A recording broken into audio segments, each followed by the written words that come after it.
Part 1. The Day the Walls Finally Fell. Have you ever wondered how a city can survive for 1,000 years and then lose everything in one day? That is the story of Constantinople. For centuries, this city looked impossible to conquer. Its walls were massive. Its towers stood high above the land. Its soldiers were tired, but its name still carried fear. Constantinople was not just a city, it was a symbol.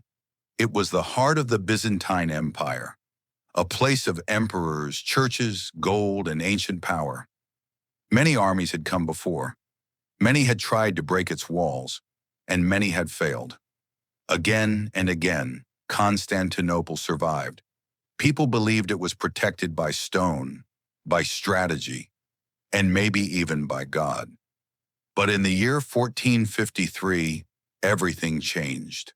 A young Ottoman sultan named Mehmed II came with one goal: to take the city the world thought could never fall. He was ambitious, he was patient, and he was ready to do what others could not.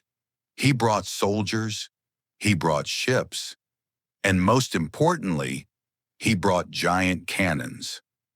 These were not normal weapons. These cannons could shake the earth. They could hit the ancient walls harder than ever before. For the first time in history, the city's greatest defense was no longer enough. Inside Constantinople, fear began to grow. The empire was weak. The population was smaller than before. Resources were limited, and help from the West was uncertain. Still, the defenders refused to surrender. They repaired broken walls. They prayed in churches. They stood at the gates and waited. Because they knew one thing: if Constantinople fell, the world would never be the same. And outside the city, Mehmed watched. He did not rush. He studied. He planned. He wanted more than victory. He wanted history. This was not just a battle for land. It was a battle between old power and rising power, between the last breath of an empire and the birth of another. Then the siege began. The cannons roared. The walls trembled. Smoke rose into the sky. And the city that had stood for centuries was finally facing its darkest hour. Part 2. The ships that crossed the land. Can you imagine waking up and seeing enemy ships where ships should never be? That is exactly what happened in Constantinople. The siege had already begun. Day after day, the Ottoman cannons attacked the walls. The sound was terrifying. Stone cracked. Dust filled the air. The ground shook under every blast. For the people inside the city, it felt like the world itself was breaking. But the walls did not fall easily. They were old, yet still strong. And every night, while the city was dark, the defenders worked. They carried stones. They repaired damage. They filled broken places. They fought with their hands, their tools, and their hope. They were exhausted, but they refused to give up. Still, Mehmed knew something important. The walls alone were not the only problem. Constantinople also had a powerful natural defense. A long chain blocked the entrance to the Golden Horn. This protected the harbor.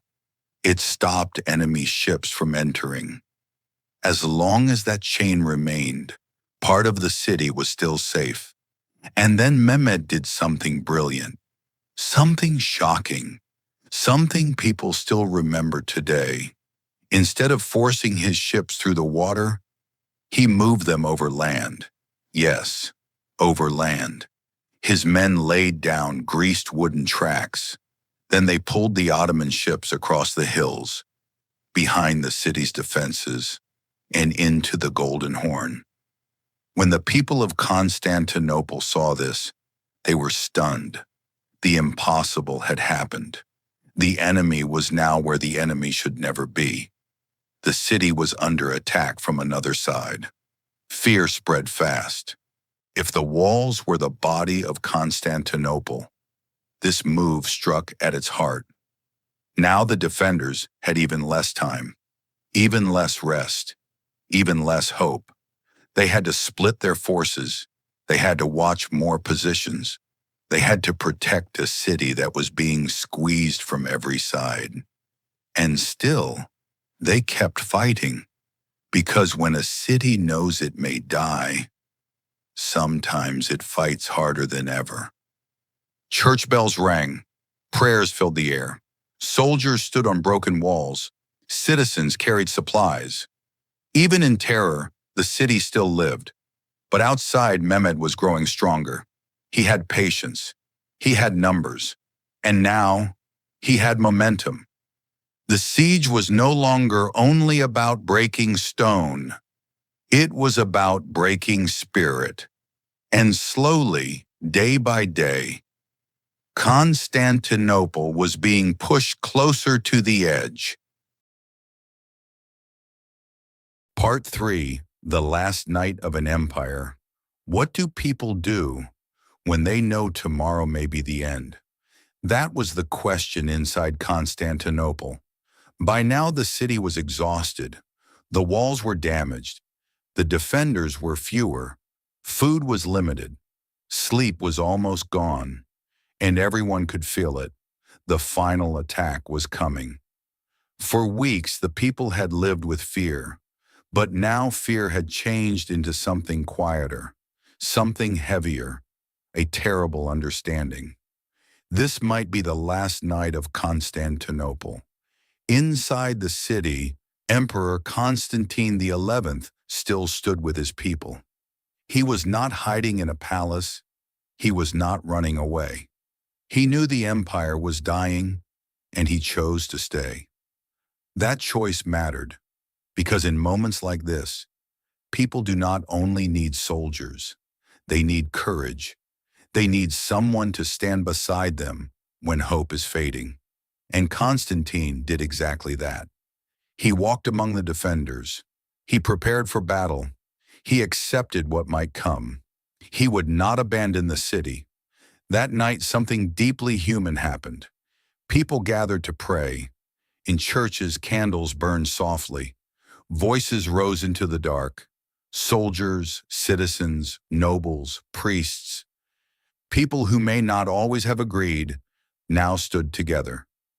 Because when the end comes close, old divisions suddenly feel small, and above them all stood Hagia Sophia. For centuries it had been the spiritual heart of the city, a place of glory, a place of ceremony, a place of faith. Now it became something else, a place of farewell. Many people believed this could be their final night alive. Think about that. A city that had survived for 1,000 years was now whispering prayers in the dark. Not with triumph, not with certainty, but with trembling faith. Outside the walls, the Ottoman army prepared. Torches flickered, weapons were checked, orders were given. The silence before the storm was almost worse than the battle itself. And somewhere in that darkness stood Mehmed II, young, focused, waiting. He knew history was close. Inside the city, Emperor Constantine made his final decision. He would fight, not as a ruler above his people, but as a man among them. He would defend Constantinople until the end. And when morning came, the empire that had once ruled the Eastern world would face its final test. Part 4. When Constantinople finally fell. Then morning came, and with it, the end. Before sunrise, the final Ottoman assault began. This was not one attack. It came in waves, again and again. The defenders were already exhausted. Now they had to face the full force of an empire. The first attacks crashed against the walls. Arrows flew, steel struck stone. Men shouted in many languages. Smoke filled the air. The sound was everywhere. For the people of Constantinople, this was the moment they had feared for weeks. There was no more waiting, no more hoping for rescue. Only battle, only survival. The defenders fought desperately. They pushed ladders away. They struck at anyone who climbed. They held broken walls with everything they had left. For a time, they still resisted. And then the pressure became too much. The attacks kept coming. More soldiers, more noise, more death. Somewhere in the chaos, a critical breach opened. A gate or weak point was exposed. Confusion spread. And once confusion enters a desperate defense, everything can collapse very fast. Ottoman forces began to break through. The walls that had protected Constantinople for centuries were no longer enough. And Emperor Constantine XI, he did not flee. He did not surrender. He is said to have thrown himself into the fighting, like an ordinary soldier, like a man who refused to outlive his city. Then he disappeared into the chaos. No great farewell, no final speech we can hear, just battle, just smoke, just the last emperor of Byzantium vanishing into history. And that makes this moment even more powerful, because sometimes empires do not end with ceremony. They end with dust, blood, and silence. Once Ottoman troops entered the city, everything changed. The defense was broken. The long story of the Byzantine Empire, an empire that had lasted for more than 1,000 years, was over. Think about that.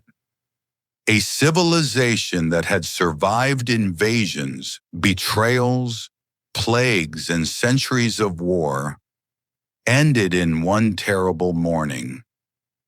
Constantinople had fallen, and the world would never be the same again. Part 5. The city that became something new. What happens after a city dies? Sometimes it does not truly die. It changes.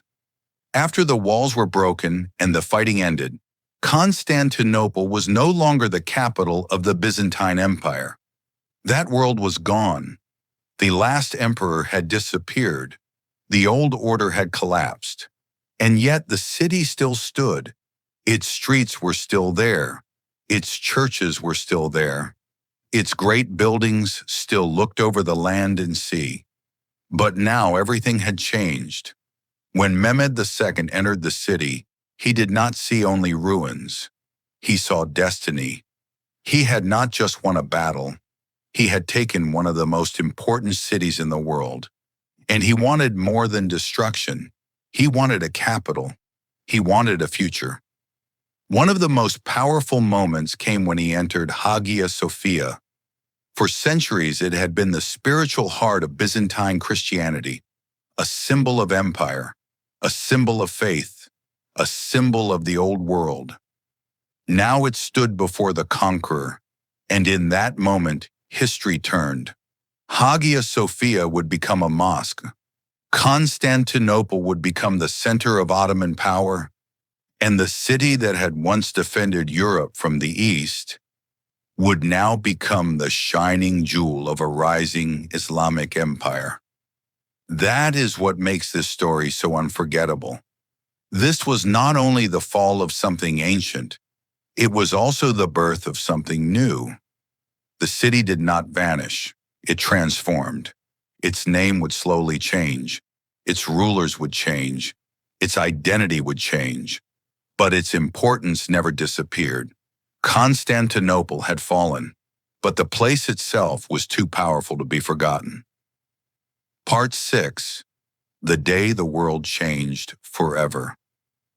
Why do people still talk about the fall of Constantinople today? Because it was never just about one city. It changed history far beyond its walls. When Constantinople fell in 1453, The Byzantine Empire ended.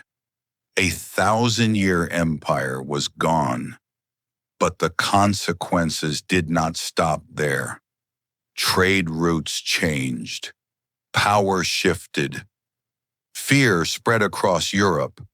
The Ottoman Empire became stronger than ever, and many people in the West suddenly realized something shocking. The old world was changing fast. Some historians believe this moment helped push Europe toward a new age.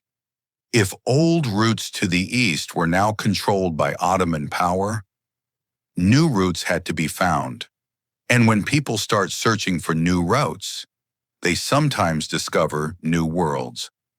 That is why some people connect the fall of Constantinople to the age of exploration. One city falls, and the future begins to move in a different direction. That is how powerful this moment was. But there is also something deeply human in this story. Constantinople was not only stone walls and emperors, it was people, families, soldiers, prayers in the dark. A ruler who stayed, a city that refused to surrender. And maybe that is why this story still feels alive. Because we are not only remembering a conquest, we are remembering the final breath of an empire, the moment one world ended and another one began. If you enjoyed this story, keep watching more powerful history videos here on Spin a Yarn English. And if you want to improve your English through real stories, subscribe and keep learning with us. Thanks! Please subscribe and like. Spin a new yarn with us every week. See you there!